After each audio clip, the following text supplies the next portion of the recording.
Privilégio maravilhoso estar na casa dele, não é verdade? Quantos estão felizes de estar na casa do Senhor? Aleluia!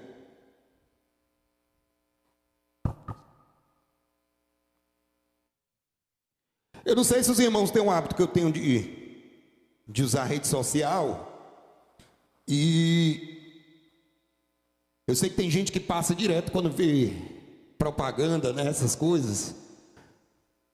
Mas eu sou uma daquelas pessoas que às vezes desperdiça o tempo vendo uma propaganda ou outra no Instagram. E passou pela minha vista uma chamada de um dito profeta. O que é querer esse profeta, certo? O profeta vendia serviço de profecia.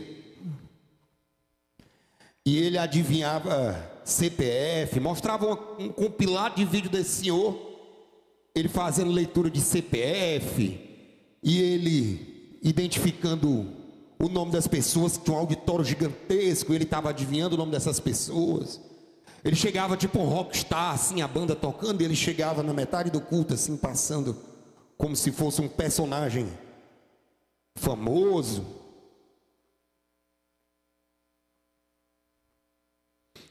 E esse indivíduo passando, oferecendo o serviço dele de profecia. Então você mandava, tinha um clique aqui, né? Você clicava e aí você entrava em contato com ele. Tinha um atendente de WhatsApp, eu não fiz isso, claro. Mas você tinha um atendimento de WhatsApp. E nesse atendimento de WhatsApp, você era direcionado a um serviço de profecia. Vejam vocês. Um serviço vendável de profecia.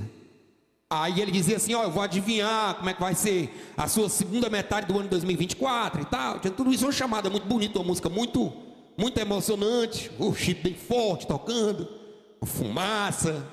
Provavelmente era auditório, não parecia uma igreja, ele estava reunido lá. Mas hoje eu quero conversar com vocês sobre profeta de verdade. Eu não quero conversar sobre profeta de CPF.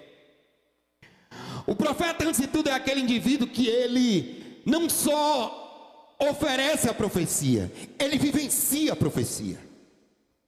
Os profetas, na palavra de Deus, eles eram alvos da própria profecia. A profecia os inundava. A profecia era incorporada por eles. A profecia era experimentada, vivenciada, provada, pautada por eles. Me espanta muito. E ao mesmo tempo não me espanta, porque estamos vivendo tempos proféticos, apocalípticos. Tantos homens que se dizem de Deus, eis que eu te digo, eis que eu te digo, eis que eu te digo. E cada vez menos temos profetas do Senhor que dizem, assim diz o Senhor, assim diz o Senhor, assim diz o Senhor. E são páginas lotadas e pessoas, milhões de pessoas, que fazem acompanhamento desses indivíduos. Mas eu quero falar hoje com vocês sobre uma profecia experimentada, vivida, sentida na pele, nos ossos, na sede, na fome. Um exemplo de um profeta e de uma mulher que não tem nome. Eu não sei quantos estiveram aqui na minha pregação sobre Agar, a escrava. Quem estava aqui, levanta a mão. Essa mulher teve o privilégio de ter um nome. Essa agora não tem nome. Ela é simplesmente uma viúva. E o que é que significa uma viúva? A gente vai ver já já o que é que era uma viúva para esse momento. Para o século 9 antes de Cristo. Vamos orar? Ó Jesus, entregamos mais um culto de adoração a Ti. A Ti seja dada toda honra, toda glória, todo louvor. Tu és majestoso, convidamos o Senhor a se fazer presente já, Senhor. Tu foste entronizado e adorado nos louvores. Foi adorado, Senhor, nas nossas ofertas. Vai ser adorado na palavra. Peço que Tu use o Teu servo, Senhor. Que de forma alguma eu fale algo do meu próprio entendimento, da minha própria natureza corrompida. Mas seja, Senhor, canal do Espírito Santo de Deus, para que Ele fale aquilo que Ele quer falar. Doma, Senhor, os meus lábios e o meu coração, doma o meu espírito e coloca em mim, Senhor, um espírito inabalável. Fale aquilo que Tu queres falar, Senhor. Utiliza o Teu servo de forma muito humilde, em nome de Jesus. Amém. Amém. Abra a palavra de Deus em 1 Reis 17. Vamos ler em conjunto.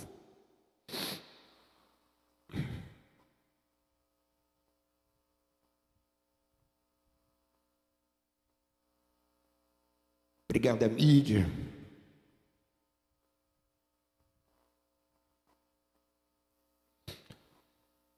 Vamos junto. Então Elias, profeta da cidade de Tesbe, em Gileade, disse ao rei Acabe: tão certo como vive o Senhor, o Deus de Israel, o Deus a quem eu adoro e sirvo, não haverá orvalho, nem chuva, por diversos anos, enquanto eu não ordenar que chova. Depois o Senhor disse a Elias: vá para o lado leste e se esconda, junto ao córrego de Querite, a leste do rio Jordão. Beba água do córrego e coma o que os corvos lhe trouxerem, pois eu dei ordem a ele para trazerem alimento a você. Ele obedeceu ao Senhor e ficou acampado junto ao córrego de Querite, a leste do Jordão. Os corvos lhe traziam pão e carne de manhã e de tarde, e ele bebia água do córrego. Mas depois de algum tempo o córrego secou, porque não caía chuva na terra. Então a palavra do Senhor veio a Elias: vá morar na aldeia de Sarepta, perto da cidade de Sidom. Ali mora uma viúva que dará alimento a você, e eu dei a ela as minhas instruções. Elias foi para Sarepta. Quando chegou às portas da cidade, viu uma viúva apanhando gravetos. Ele a chamou e disse: peço que me traga um copo de água. Enquanto ela ia buscar água, ele chamou a mulher e disse: traga-me também um pedaço de pão. Ela, porém, respondeu: tão certo como vive o Senhor, seu Deus, eu não tenho nenhum pedaço de pão em casa. Eu tenho somente um punhado de farinha que sobrou num jarro e um pouco de azeite numa botija. Eu estava recolhendo alguns gravetos para levar para casa, preparar uma última refeição, e depois de comermos, meu filho e eu vamos esperar a morte.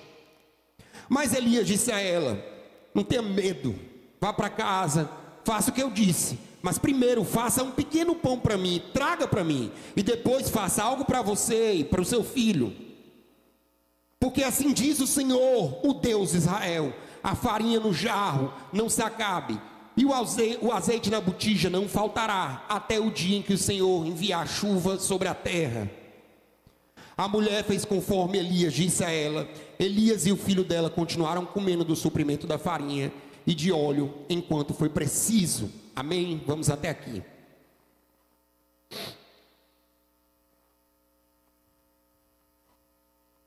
Vamos tentar entender o contexto daquele momento.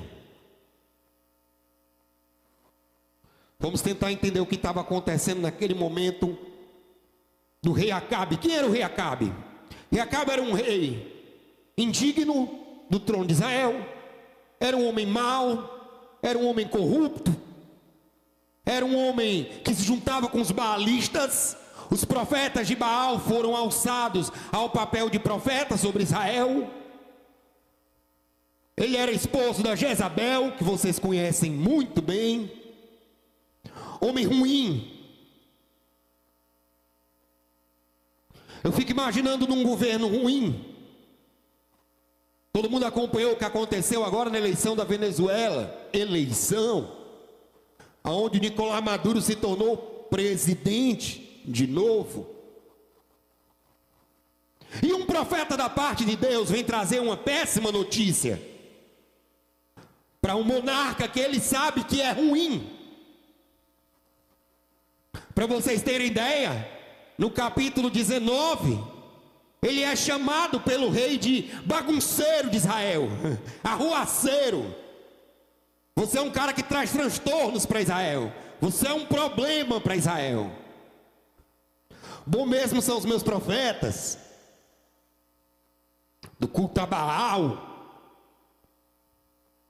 Esse homem trouxe idolatria a Israel. E ele vai diante do rei e traz uma profecia da parte do Senhor. Não vai chover, nem vai cair orvalho. Fica ligado. Aqui no livro de Reis não dá determinado o tempo, mas em Tiago 5,17 nos informa que são 3 anos e meio. Durante 3 anos e meio não choveu sobre Israel. E aí você imagina a cara do rei vendo uma profecia dessa. A descrença, a revolta, a fúria. E a palavra do Senhor visitou Elias e disse: olha, vaza, vai embora porque a chapa vai esquentar para você, querido. Mas não fique tão preocupado, vá para o ribeiro de Querite, lá eu já preparei corvos para te alimentar. É engraçado que o Senhor não primeiro mandou ele, e lá ele achou corvos, ele já informou: eu já preparei corvos para te alimentarem. E aí lá foi ele, fugindo para aquele ribeiro. Lá ele se alimentou do que os corvos traziam. Durante 2 momentos do dia, eles traziam carne e pão para ele. E ele se alimentava do que aqueles corvos traziam para ele. E ele bebia a água do córrego. E ele foi alimentado pelo Senhor. E já nós vamos ver o que isso tem como significado espiritual a nós. Mas claro que aquela situação era uma situação de seca. Eu não sei se vocês já viram uma paisagem de seca, desértica. É uma paisagem tenebrosa, fantasmagórica, assustadora, desesperadora, desesperançosa, sem sinais no céu. Eu acho fantástico os profetas dos profetas da seca do interior do estado. Não sei se vocês já tiveram a oportunidade de ver algum, mas é interessante a cara de desespero deles quando eles percebem que não vai ter chuva. E eles observam tudo ao redor e fazem assim com a cabeça, diz: doutor, o negócio aqui não vai engrenar não, esse ano aqui vai ser baixo. Elias estava se alimentando do ribeiro de Querite. Só que um momento a seca chegou até lá também. Ora, um profeta sendo provado na sua própria profecia. Não vemos CPF sendo adivinhados. Não vemos um homem luxando e recebendo dinheiro de terceiros pela profecia. Vemos um homem fugido, falando da parte de Deus, preservando sua própria vida, sendo alimentado por animais, e tendo que se deslocar para um outro lugar, porque o Senhor o visitou e disse: olha, aqui já não vai ter mais nada a você, a seca vai chegar até aqui, já chegou, não haverá mais provisão a você, você vai se dirigir até Sarepta, que é no extremo, já próximo à Fenícia, região litorânea, aonde eu vou preparar para você uma viúva, e essa viúva vai te alimentar. E agora o negócio começa a ficar bacana, agora a história começa a ficar interessante, e a gente vai começar a saborear essa história muito devagarzinho. Para algumas pessoas a leitura da palavra em alguns momentos como se fosse um caça-palavras. Eu procuro achar analogias, intersecções. Existem ramos da teologia onde a gente estuda as intersecções entre os textos. O que eles querem conversar? Ou nós fazemos exegese bíblica? Ou nós trabalhamos o contexto, o aspecto histórico? Existem pessoas que gostam da literalidade. Existem leituras da palavra onde a gente literalmente lê, uau, isso aqui é inteiro. Se eu tirar isso aqui para o bloco, perde o significado. E existem passagens da Bíblia que parecem uma receita de bolo, onde todo direcionamento para onde Deus quer nos conduzir é trabalhado de forma muito específica. E Ele te dá o passo a passo da onde Ele quer que você chegue, para você chegar num resultado. Essa passagem é uma dessas onde eu enxergo isso.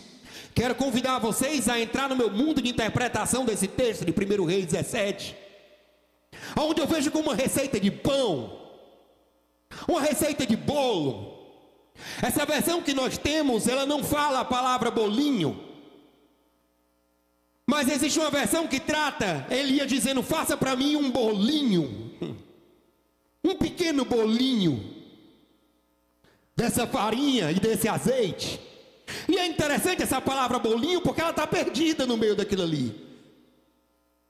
Porque ser pão, faça pãezinhos, mas aparece a palavra bolinho e ela me chama a atenção, porque todo bolo segue o quê? Uma receita, uma receita, uma receita. O profeta é tentado, ele é experimentado, ele é provado, ele é calejado, ele é vivenciado na sua própria profecia. Assim como o pregador é experimentado, é vivenciado, é testado em sua própria palavra. Passamos por problemas nesse momento. Passamos por situações adversas nesse momento. Problemas de provisionamento nesse momento. E o coração do pastor tem que estar preparado para receber essa mensagem, e assim como Elias, experimentá-la e vivenciá-la, e saborear o sabor desse bolinho que está sendo feito. Eu vou provar dele hoje à noite junto com vocês, porque essa palavra está sendo experimentada por mim nesse momento. Assim como o profeta, ela tem sido experimentada por mim. A receita de bolo precisa ser construída. Eu quero que vocês vejam todos os elementos dessa receita de bolo. Eu imagino a cara de Elias quando foi informado que uma viúva o receberia em Sarepta, região litorânea. Se fosse o pastor Jimmy que fosse chamado, a primeira coisa que eu imaginaria é: eu vou para a casa de uma velha estribada, meu irmão, vou comer do bom e do melhor. Lá vai ter codorna para mim. É igual a visitar o pastor Nazareno lá de Jericoacoara. Todo mundo diz que come demais. Então imagina o banquete, a fama, né, do pastor Nazareno de preparar grandes banquetes para os pastores que vão visitá-lo. Anseio o dia. Eu imagino o coração de Elias dizendo o seguinte: vou visitar essa viúva, e essa viúva vai me alimentar, porque o Senhor me disse que já preparou uma viúva para me alimentar. Uau, Deus maravilhoso, vou experimentar da boa, perfeita e agradável vontade do Senhor. Mas o que Elias encontrou lá? Ele encontrou uma mulher procurando cavaco. E pastor, o que é cavaco? Eu gosto dessa versão que fala isso.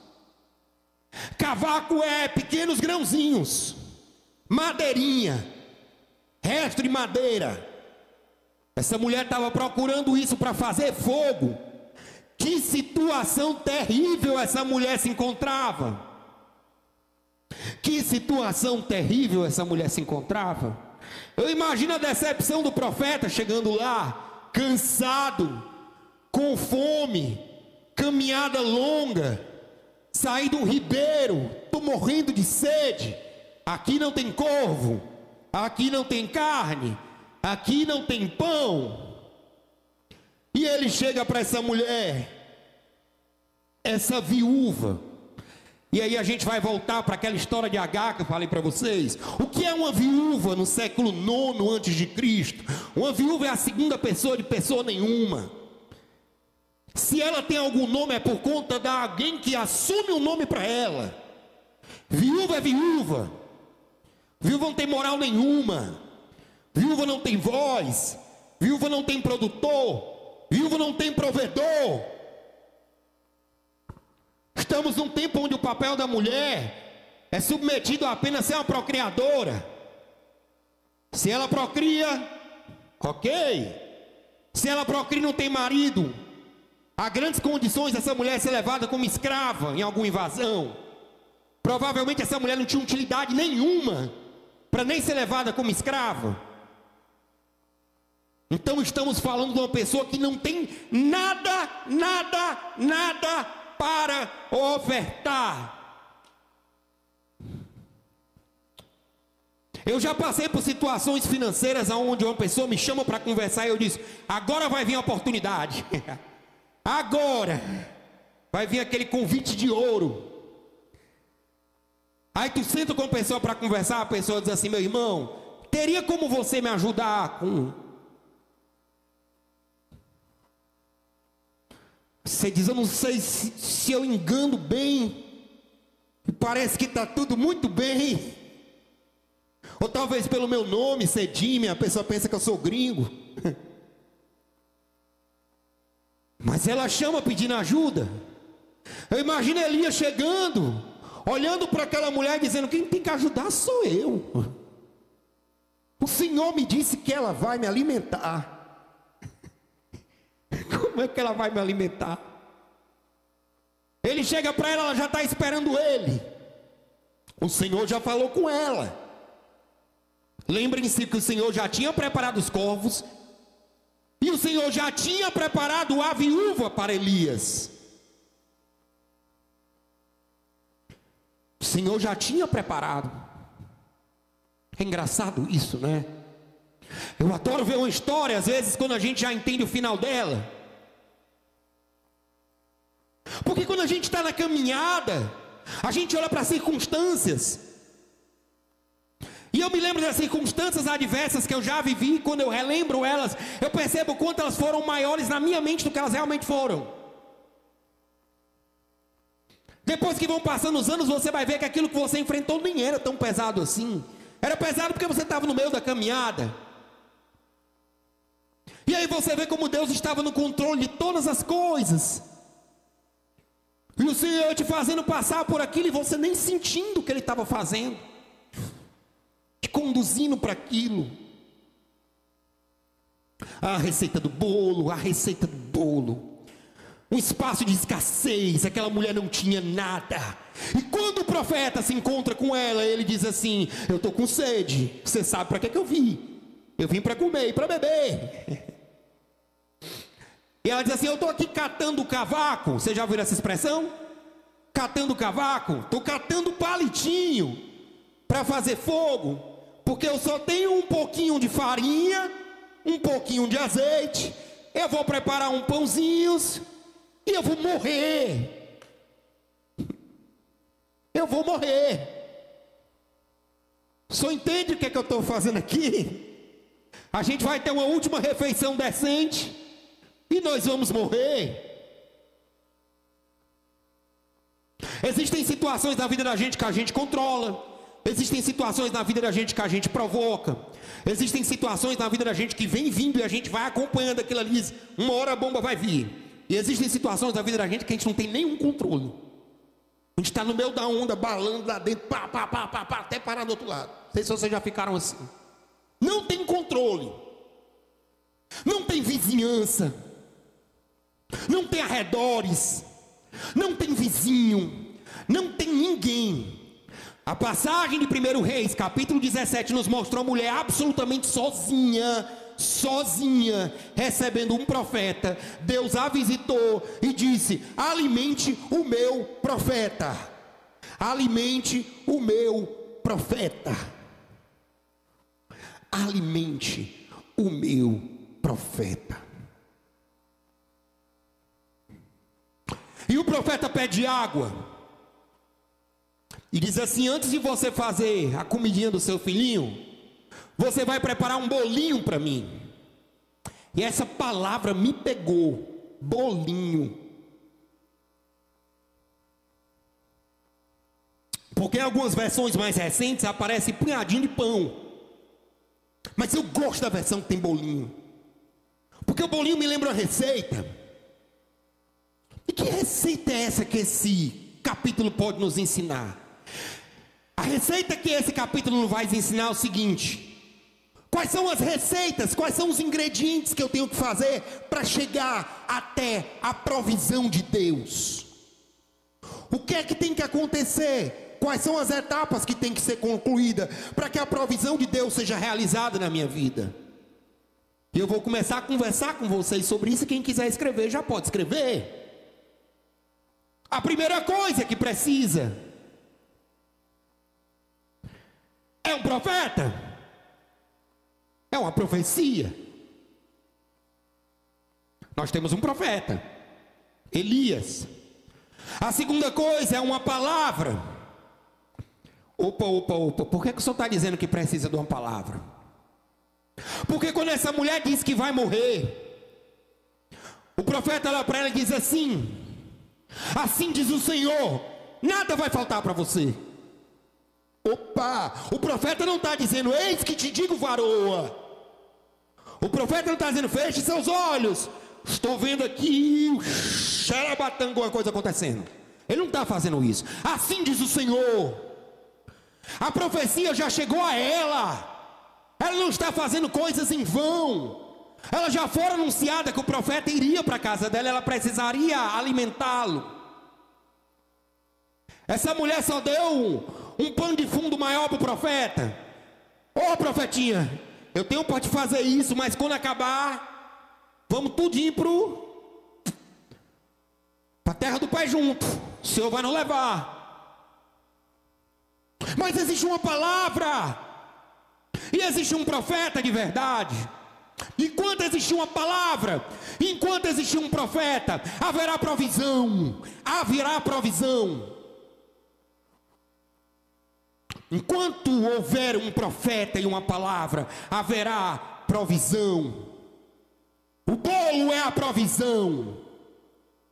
O profeta é o confeiteiro. A palavra é o fermento. Enquanto houver um profeta e uma palavra, haverá provisão. Quantas vezes, Senhor, eu não fui para a tua palavra, e eu procurei encontrar as soluções para os meus problemas em mim mesmo, nas minhas próprias capacidades intelectuais, na minha própria atividade e experiência profissional. Talvez no fato de falar inglês. Afinal de contas, quem fala inglês não fica desempregado. Aonde vai a palavra do Senhor, o poder vai junto com ela. Aonde vai a palavra do Senhor, o poder de Deus vai junto com ela. Eu já vou contar para vocês quais são as receitas, porque a gente vai desmembrar essas receitas bem bonitinho, certo? É um profeta, é uma palavra, é uma direção, é obediência e há esvaziamento. Profeta, palavra, direção, obediência, esvaziamento. Essa é a receita para o bolo da provisão. Profeta, palavra, direção, obediência, esvaziamento. Nós vamos trabalhar 7 pontos que vão exemplificar essa receita de bolo até você chegar à providência de Deus, à provisão de Deus, o cuidado de Deus, aquilo que o Senhor disse para ela: nada vai faltar para você, nada. E nós só estamos contando o primeiro milagre, porque daria outra mensagem, o segundo milagre, que foi a ressurreição. O Deus que faz a provisão é o Deus que ressuscita também, porque afinal de contas Ele faz infinitamente mais do que pedimos e pensamos. Quero trabalhar com vocês 7 pontinhos. O primeiro ponto é: não importa a situação, Deus enviará a provisão. Não importa a situação, repita comigo: Deus enviará provisão. Isso cabe para Elias, isso cabe para a viúva. A viúva esperava que com o profeta vinha a palavra, e com o profeta vinha a provisão. E o profeta esperava que teria uma viúva que alimentaria, porque a palavra conduziu até ela. E essas duas pessoas sem nada se encontraram. Sem nada eles se encontraram lá naquele lugar. E agora? Ah, profeta, eu tenho uma água para te dar. Ótimo. E eu só tenho um pouco de azeite e um pouquinho de farinha para fazer para o meu menino. O senhor entende, né? Entendo. E o profeta olha para ela e diz o seguinte: faça primeiro para mim.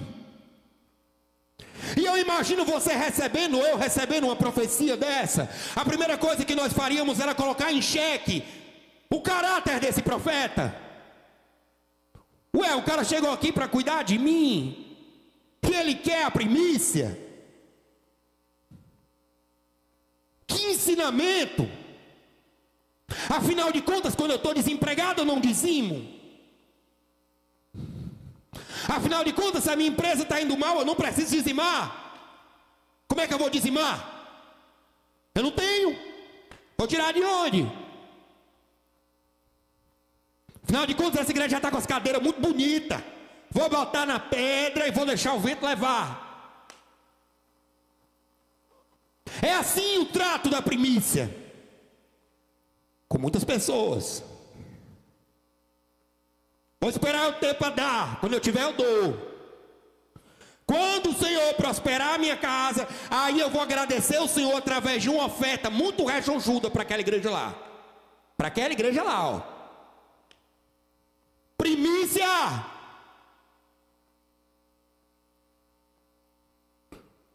Tem um profeta, tem uma palavra, tem uma direção. O profeta diz: dê primeiro para mim. Benditos são os pés daqueles que anunciam a palavra do Senhor. Abençoados são esses pés. Precisava ser alimentado. E essa mulher, sem pestanejar, fez o alimento. Fez o punhado de pãozinho, bolinho do profeta. E isso nos ensina uma segunda parte da nossa receita. Deus já prepara a provisão.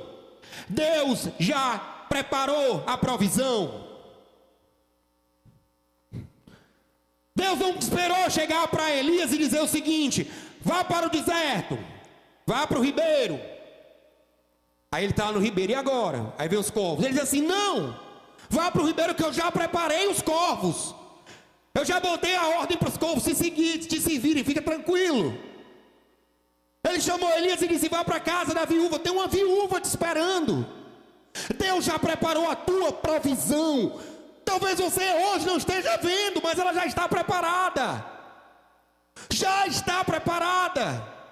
Nem olhos viram, nem ouvidos ouviram, nem jamais penetrou no coração humano aquilo que Deus tem preparado para aqueles que o amam. E aquele que tem os meus mandamentos e os guarda, esse é o que me ama.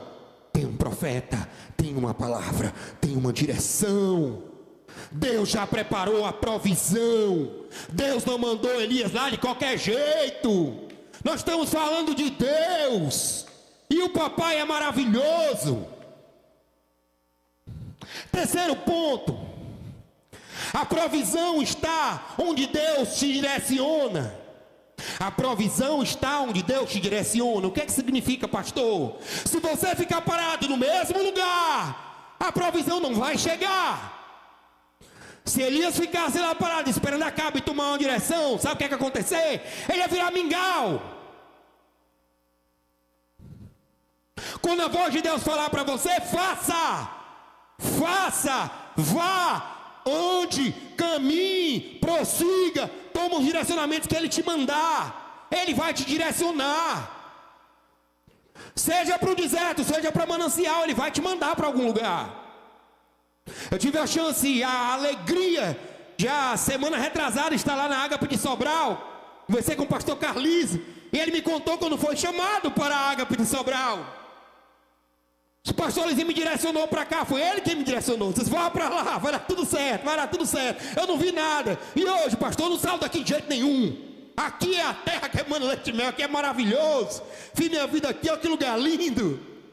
Ele te direciona. Ele te direciona. Mas ficar parado, meu irmão e minha irmã, não vai te levar para lugar nenhum. Não vai. Não vai. É na hora da situação que a gente aperta, que a gente oferta. É na hora que o bicho pega que a gente serve. É na hora que o carro está esquentando que a gente diz: eu vou. Pega, foda esse carro logo, vai, mas vou, se viu, meu Deus. Ele faz o carro criar asa e voar. Mas nós somos crentes feitos de açúcar, meu irmão. Está aqui um culto de quinta-feira, cadê esse povo? Não é domingo à noite. Tem música, a banda não está completa. Eu não venho. Ei, povo de Deus, desperta. O direcionamento está aí, quer mudança. Atenda ao direcionamento do Senhor. Atenda, Ele aponta. Seja no Ribeiro de Querite, seja na viúva de Sarepta, a provisão não está onde você está, mas a provisão está aonde Deus te manda ir. A provisão está onde Deus te manda ir.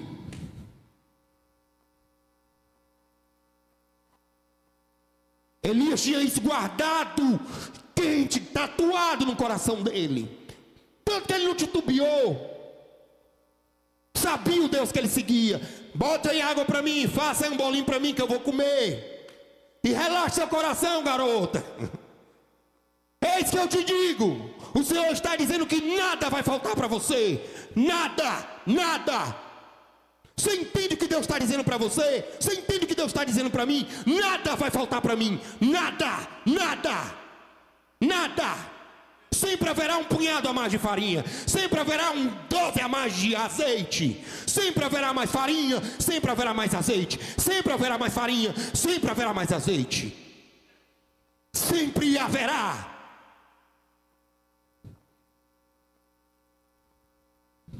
Há um direcionamento. Ponto 4.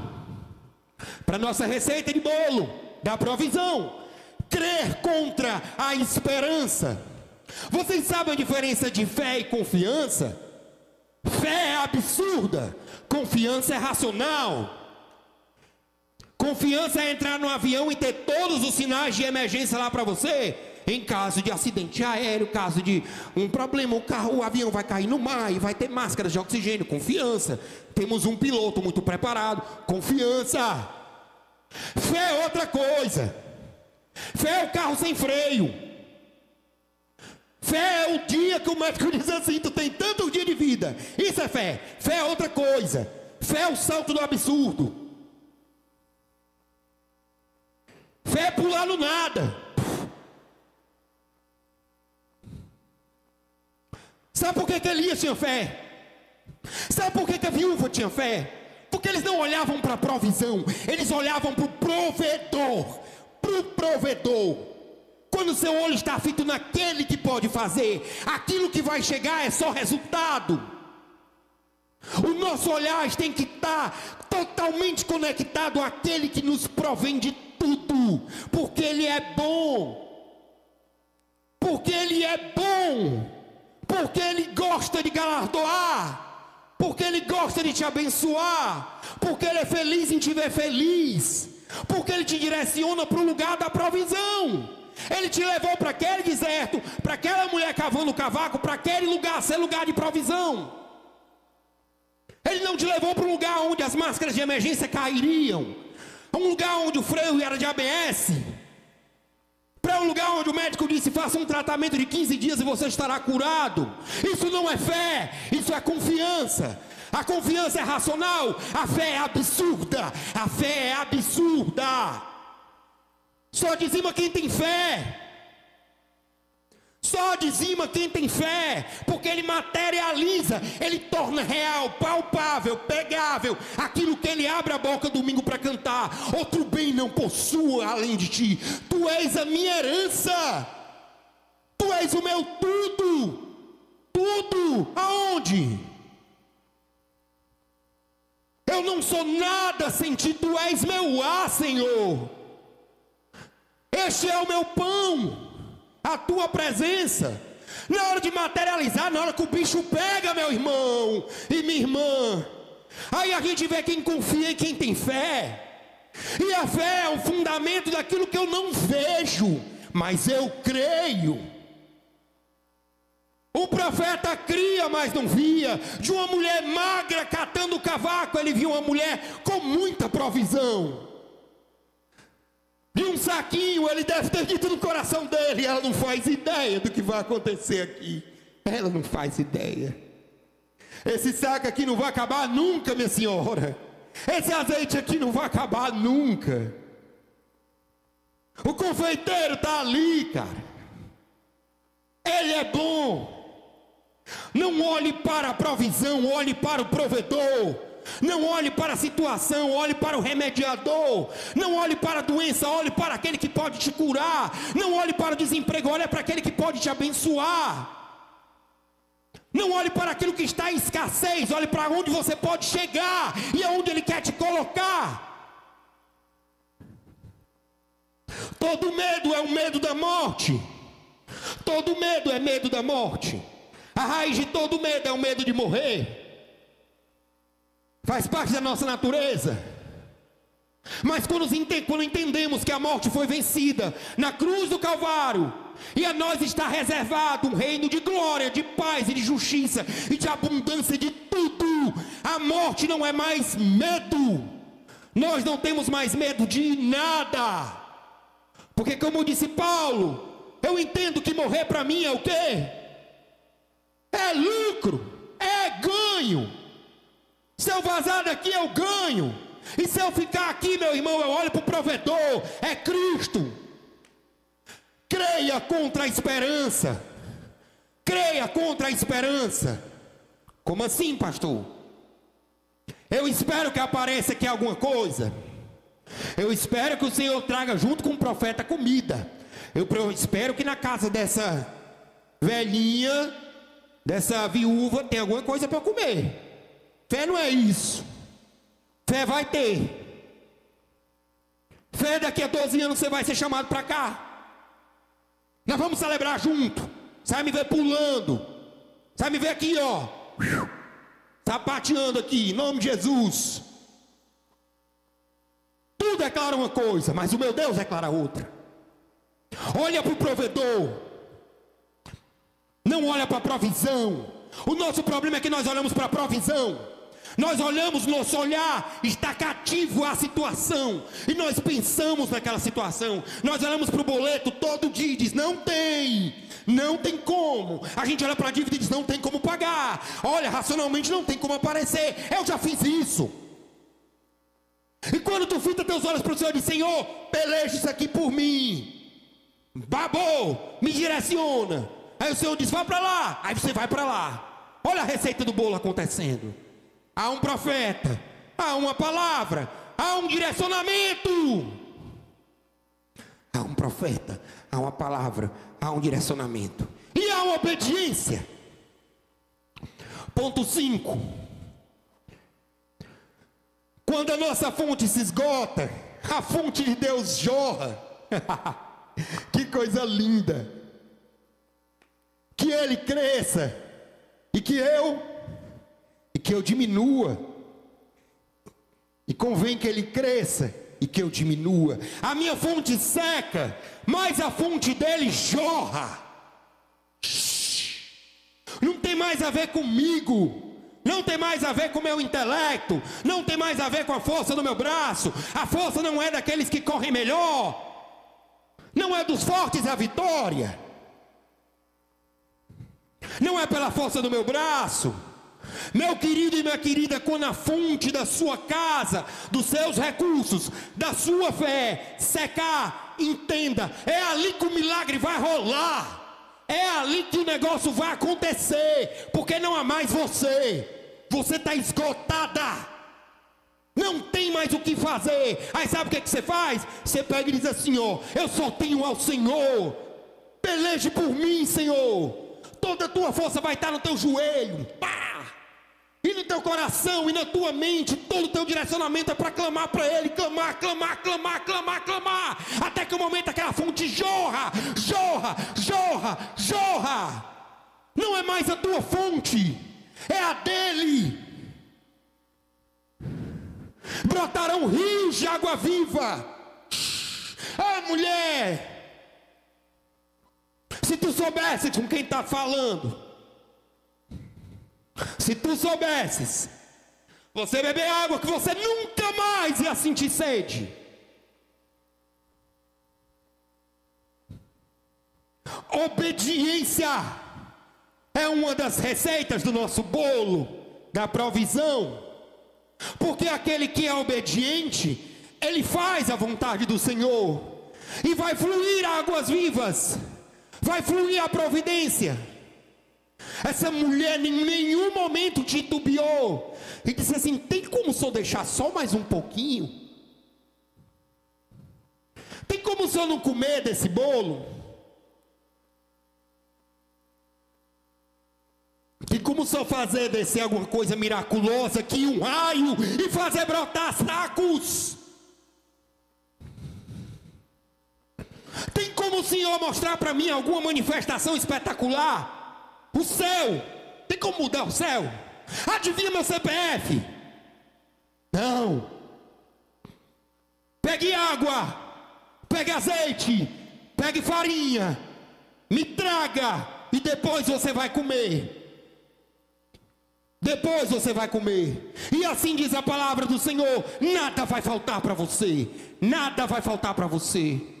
Me ofereça a primícia, seja obediente, tenha confiança, tenha fé, rompa a sua esperança, porque nunca mais vai faltar nada para você. Estamos vendo um bolo ser erguido. Há um profeta, há uma palavra, há uma direção, há uma obediência, há uma obediência. Tome a sua cruz e siga-me. Tome a sua cruz e siga-me. Quanto mais eu me esvazio, mais Ele me enche. Quanto mais eu penso menos sobre mim, mais sobre Ele, mais Ele me capacita. Mais Ele me capacita. Ele faz os meus pés como os da corça. E eu corro, eu voo. Como Deus usa as coisas improváveis, queridos. Como Deus usa os improváveis. Seria muito mais fácil uma viúva rica, não seria? A nossa história seria muito mais fácil desse jeito. Muito mais fácil ganhar na Mega Sena, não é, queridos? É muito mais fácil a raspadinha mágica. É muito mais fácil um tigrinho. É muito mais fácil me meter em algo ilegal. É muito mais fácil tomar os meus próprios passos, agiotar, contravenção, uma besteirinha aqui e acolá. Fé não é isso. Quando a nossa fonte se esgota, a fonte de Deus jorra. Guarde isso no seu coração. Quando a tua força acabar, meu amigo, você está no passinho do milagre. Minha amiga, quando o negócio pegar e você não vê mais solução por você mesma, o milagre está bem ali. Eu já experimentei isso. Não tem. Ficamos eu e a pastora. Não tem. E de forma maravilhosa o Senhor usa os seus servos para nos abençoarem.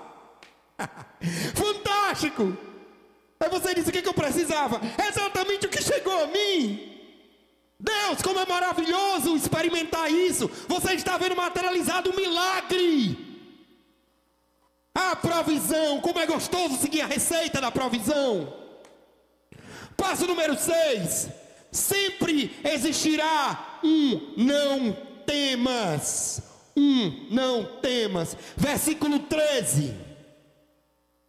Abra em mídia, versículo 13 do capítulo 17 de Reis. Mas Elias disse a ela: não temas, não tenha medo, vá para casa, faça o que eu disse, mas primeiro faça um pequeno pão para mim, traga para mim, e depois faça algo para você e seu filho. Primeiro ofereça a primícia, mas não tenha medo, minha filha, meu filho, não tenha medo. Sempre existirá não tema. O medo provoca em nós turbulência. O medo provoca em nós confusão. O medo provoca em nós canal de acesso para que entidades espirituais atuem sobre nós. O medo provoca em nós a capacidade de desconfiar e de desacreditar daquele que tudo pode fazer, daquilo que te conhece desde que você era uma massa disforme na barriga da sua mãe, daquele que tem contado todos os teus dias, daquele que te ama e quer te ver bem. O medo faz isso, mas o verdadeiro amor lança fora todo medo. E sabe qual é o verdadeiro amor? O verdadeiro amor é aquele amor que é capaz de se sacrificar pela sua vida. Foi o que Jesus fez. Não existe mensagem mais poderosa, não existe eloquência que passe por isso. A mensagem da cruz é sempre a coisa mais espetacular que existe. Sempre é, sempre é. Ela é sempre a coisa mais fantástica que existe, que sai do lábio de alguém. Jesus morreu para que nós tivéssemos vida, e vida em abundância. Abundância. Tudo naquela cruz, tudo foi rompido, tudo foi desconstruído. Todo jugo, toda morte, todo medo, todo laço, toda dor, todo medo da morte, todo medo da não provisão, acabou. Você tem livre acesso ao trono de Deus. Você é herdeiro. Mas o medo de morrer é sempre o maior dos medos. Não tenha medo, sempre haverá um não temas. E para concluir a nossa mensagem, Deus faz muito com muito pouco. Deus faz muito com muito pouco. Quantas pessoas improváveis o Senhor usou na Bíblia? Saul tinha pose de rei, Saul tinha pinta de rei, Saul tinha altura de rei, Saul tinha envergadura de rei, voz de rei. Mas Saul não era o rei, não era o homem segundo o coração de Deus. Mas aquele rapazinho que a armadura não cabia nele, era para ser o rei. O maior dos profetas não era o mais eloquente, não era o melhor, não era o mais alto, não era o mais bem afeiçoado. Ele era um homem que vivia no deserto, era um homem que se alimentava de gafanhotos e mel silvestre.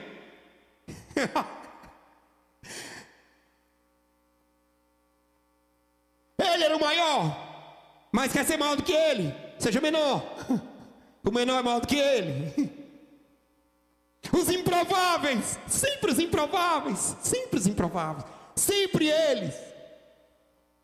A menina adolescente, seus 13, 14 anos, deu luz ao Salvador.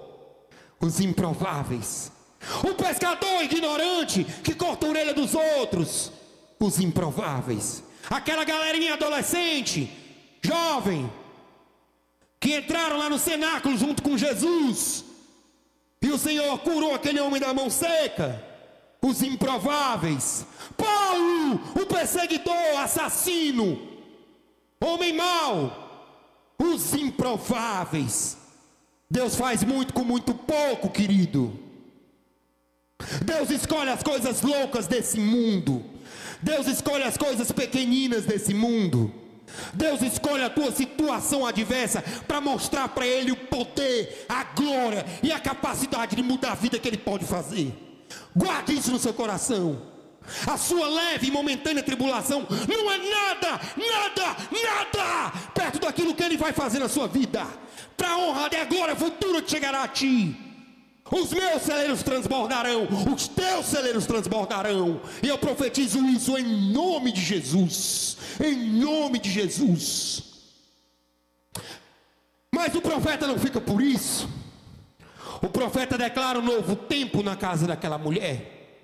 Ele olha para ela e diz assim: nunca mais você vai passar, enquanto não chegar a época da abundância, você não vai passar necessidade. E eu convido vocês a lerem um capítulo inteiro, porque depois vocês vão ver um episódio de ressurreição. Porque milagre bom é porção dobrada.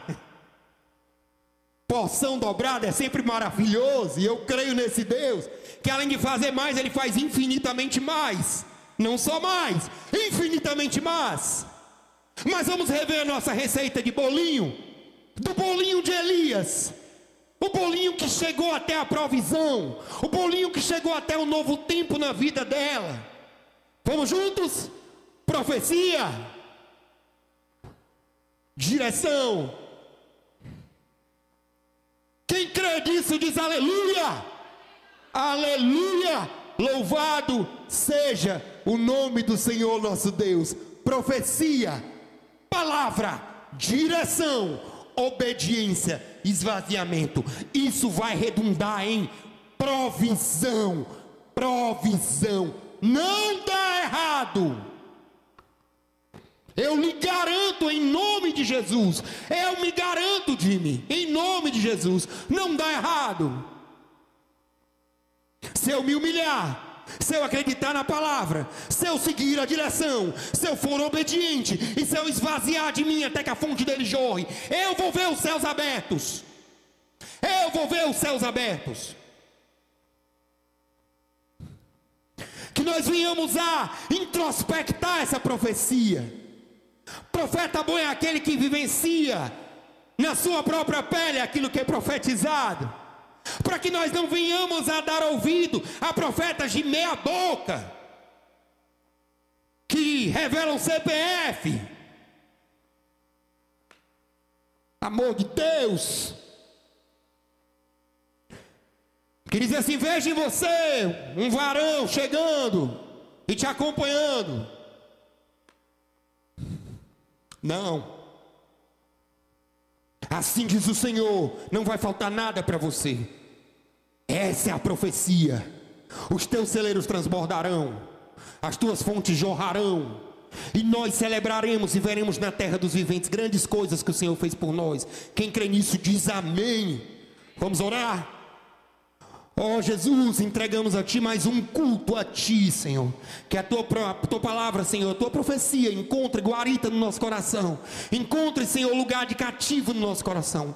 Nós amamos o Senhor. Nós louvamos o Teu nome.